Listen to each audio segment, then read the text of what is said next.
A Profile in Black by Arthur Andre Carter.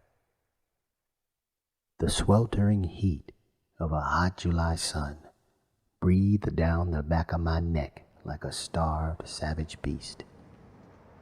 It was 95 muggy degrees in the ATL, which made it a very typical summer day in the capital city. My blood rushed to my brain, and I felt like I was going to faint at any moment. I was drenched from head to toe in perspiration. There wasn't an affixed object nearby for me to lean against, so I knelt down on the scorching pavement and balanced myself with my left hand as my right angrily rubbed my forehead. "Are you okay, bruh?" a gentleman asked. I didn't respond or even bother to raise my head. The only thing I felt like doing was vomiting on his feet. He waited for at least 35 seconds for me to give him the signal that I was okay. And as soon as I gave him the thumbs up, he turned and walked away. His shiny black shoes glided toward the building's entrance. I wasn't going to set another foot inside of that hellhole. Beyond the revolving doors of the federal government-occupied 15-story steel and glass structure was a bunch of motherfucking idiots that worked on the 6th floor. Maybe I shouldn't have been so quick to form my negative opinion about every employee of the Atlanta division of the Equal Employment Opportunity Commission solely based on my interview with one. But that black bitch made me so fucking mad that I wanted to slap the damn taste out of her pompous mouth. Bitch. Where in the hell did she get the gall to tell me that what I experienced firsthand and endured for 3 years was nothing but a figment of my imagination? Who in the world was crucified, buried, and awakened from the dead to crown this bitch princess of peace? It damn sure wasn't the God I prayed to the night before and asked to give me the strength to come downtown to the forsaken place of refuge and tell my story of workplace humiliation, retailer fraud, and the unfair treatment of a segmented population of disadvantaged people of color. They didn't mean you any harm by their comments, Mr. Michaels. They're just curious people, and many of them do not know the proper way to address certain questions that they may have. So, don't be so sensitive. Do you understand what I'm saying, sweetie? That's right. The bitch called me sweetie. I had only been in her presence for 20 minutes, and her homely dressed, country-looking ass called me sweetie. I was 5 months away from turning 30, and this woman, whom I guessed to be in her mid-40s, tried to comfort me as if I were a fucking juvenile that had no concept of reality. Shit. By the time I walked out of her office and boarded the elevator, I even questioned myself about the treatment I received from my so-called curious white co-workers. Why do all black people like Jesse Jackson and Al Sharpton so much? Why are so many black people on welfare? Why do black people like fried chicken and basketball? Are black people upset by the behavior of high-profile black athletes and entertainers that choose to date or marry white women instead of black ones, or even deny being black? What makes your race so special that y'all feel y'all deserve preferential treatment? Why can't black people get over slavery? Yes, I wrote all of that shit on the government form, plus much more. And the bitch didn't flinch, wince, or bat an eyelash as she read it. Her job had seemingly made her black ass emotionally oblivious to cross burnings and lynchings. If I had entered her office with rope burns around my neck and lashings on my back, maybe my plight would have had more of an effect. Mr. Michaels, outside of your job, what type of relationship did you have with the people that said these things to you? She asked. I didn't have an outside relationship with any of them. So why do you think they chose you to say these things to? I don't know, I responded snippily. Why don't you ask them that?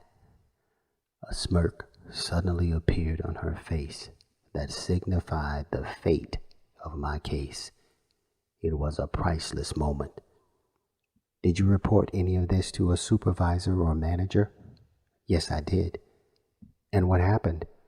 I was terminated and now I'm here. She took in a deep breath and then blew it all out in an instant. Do you think that you could possibly be accusing this company of these allegations because you are upset and are seeking some type of vindication? I wanted to yell, "Bitch, please," but I didn't. No, I replied. Well, Mr. Michaels, my office will review your complaint, and you'll receive an update from us in 60 days.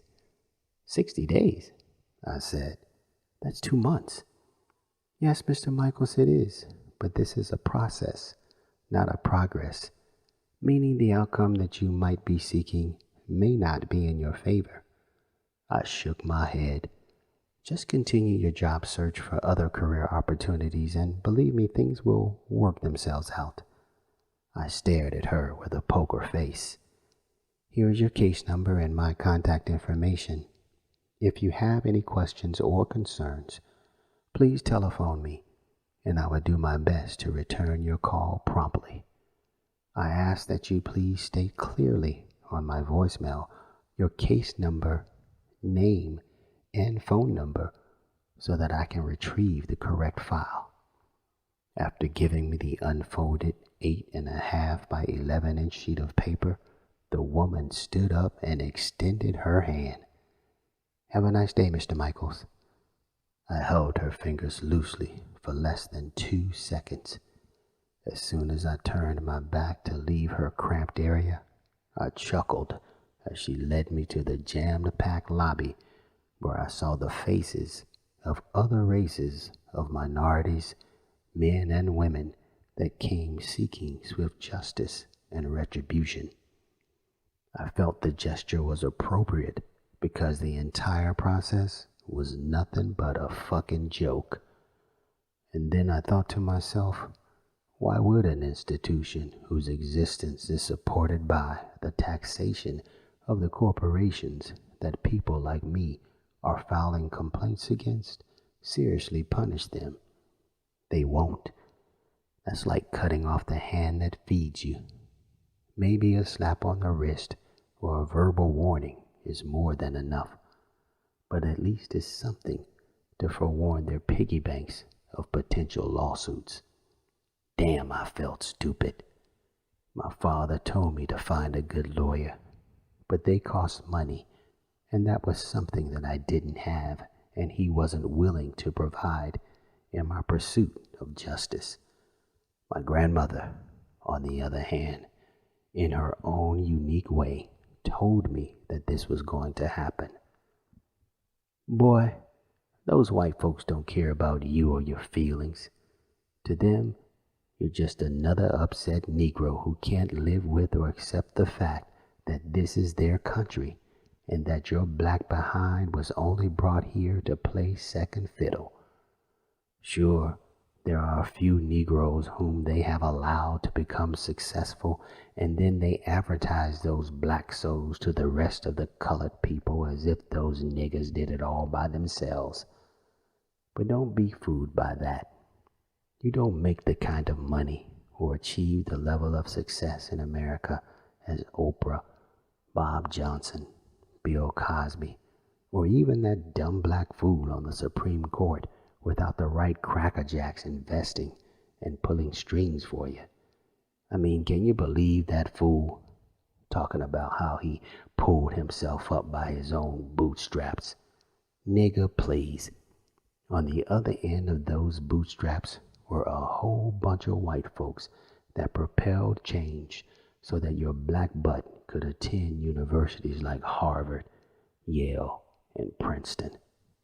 A lot of Negroes marched, got beat, and died so that those white folks would change laws to accommodate unappreciative, dumbass niggas like Justice Thomas. Don't get caught in that mental trap.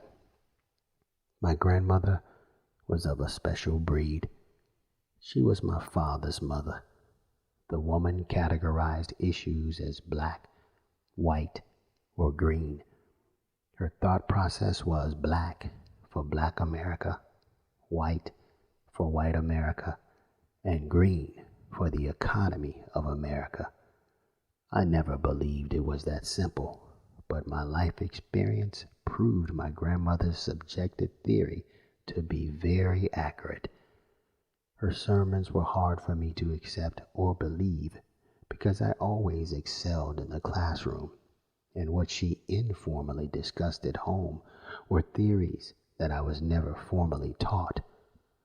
The work became too easy for me in the public school system, so my father decided that I needed to be challenged. He sent me to one of the top private college prep high schools in the Southeast at the start of my freshman year. The prestigious institution became the place where I was completely unaware of it then, which transformed and shaped my thoughts, opinions, and attitude about wealthy white Americans. And it angers me whenever I think about it, because the environment reinforced and made me keenly aware of the concepts of a profile in black.